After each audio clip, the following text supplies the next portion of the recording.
Bonjour les amis. Je suis désolé, mais on va reprendre à nouveau l'évangile de Saint Jean, chapitre 17, et on va reprendre aussi les versets 20 à 26 que nous avons déjà vus il y a 3 jours. Voilà, mais bon, bah, c'est comme ça. Moi, je ne sais pas trop comment c'est fait, mais c'est comme ça. On va essayer de ne pas dire la même chose. Et donc, c'est la partie qui a à voir avec la prière de Jésus à son Père concernant ceux qui vont, a posteriori, dans le futur, devenir ses disciples, même quand lui ne sera plus sur terre.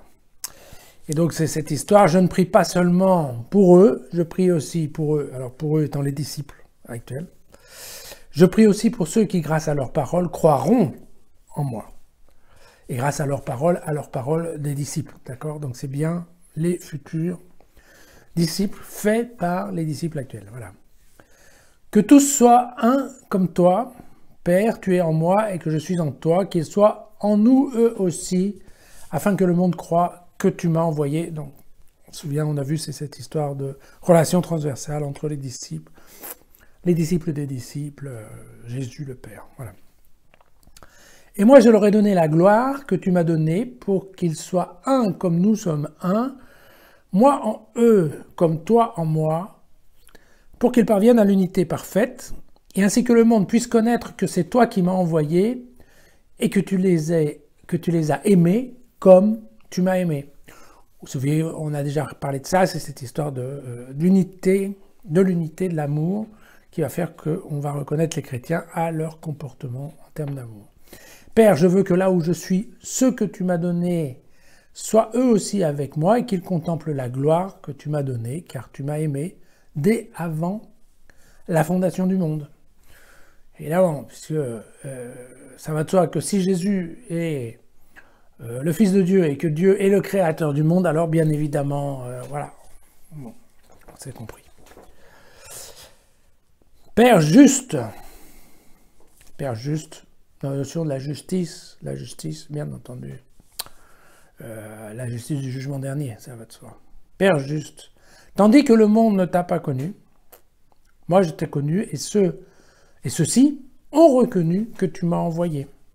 Je leur ai fait connaître ton nom et je leur ferai connaître encore, afin que l'amour dont tu m'as aimé soit en eux et moi en eux. Et donc comme ça, tout ira bien. Vous vous souvenez, on a parlé de cette histoire du nom, qu'il était important d'identifier Dieu comme étant le Dieu des Juifs et le Dieu des chrétiens. Voilà. Donc, encore une fois, ce que je pense qui me paraît intéressant, c'est peut-être qu'on reprenne un tout petit peu donc cette histoire de dernière...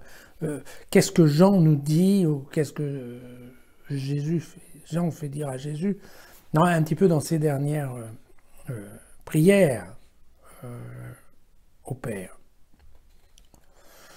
Donc normalement, si on reprend, c'est bien l'histoire d'un père qui n'est pas de ce monde, mais qui aime le monde, et qui se désole de voir que ce monde ne l'écoute pas. Il décide donc d'envoyer son fils, unique, sur terre, pour tenter de convaincre le monde de l'existence du vrai Dieu, Dieu de vérité, et de l'intérêt de son enseignement, bien entendu. Sinon, ça sert à rien. Donc Jésus est donc venu dire l'existence de son Père. Vous savez, un père que vous ne connaissez pas, mais que moi j'ai connu, d'accord, et aussi en même temps de la bonne nouvelle, bien entendu, qu'il existe donc une vie éternelle après la vie terrestre, et que l'autre bonne nouvelle, c'est de dire qu'a priori, si on croit et qu'on écoute les commandements, parce que ça fait partie de l'enseignement de Jésus aussi, donc les commandements qu'il faut respecter pour effectivement faire plaisir à Dieu, on va dire ça comme ça, eh bien, à ce moment-là,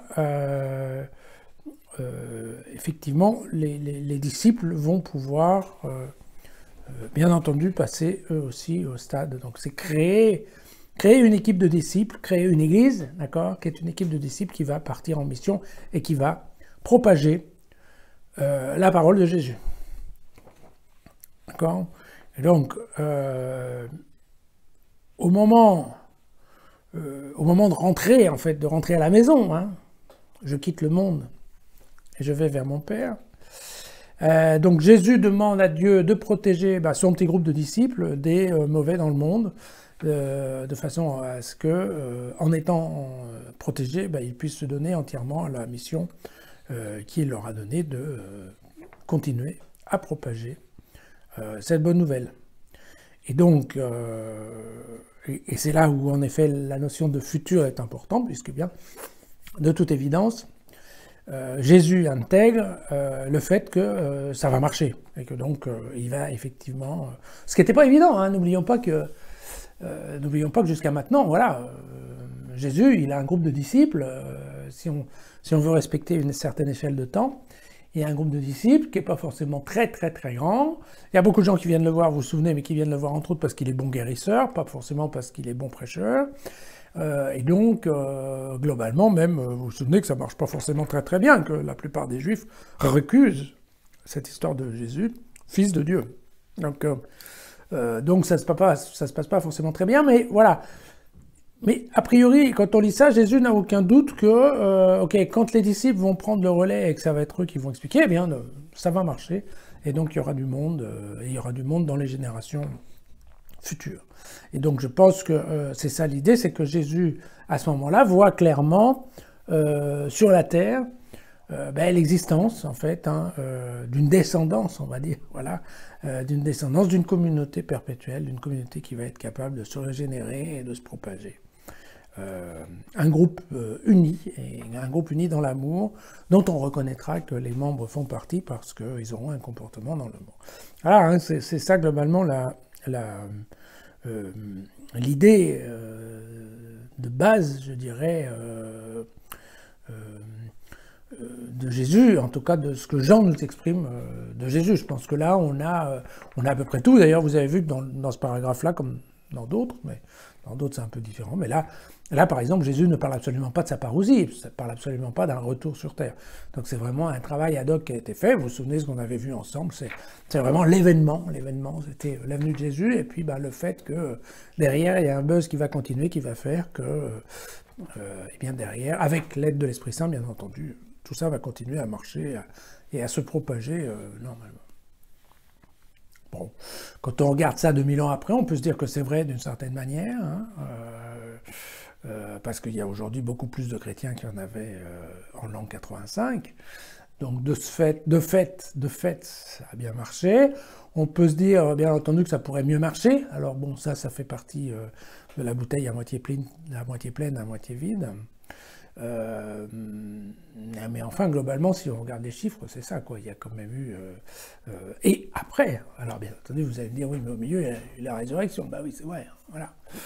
Donc probablement grâce à la résurrection, il n'y a aucun doute là-dessus, globalement, le nombre de fidèles et de croyants dans le Dieu, alors le Dieu des Juifs, le Dieu des chrétiens, mais effectivement, a beaucoup augmenté, et je pense même d'ailleurs que on peut dire que peut-être dernièrement, ces dernières années, il y a un peu moins de chrétiens. Alors je crois que c'est vrai en Europe, dans l'Occident.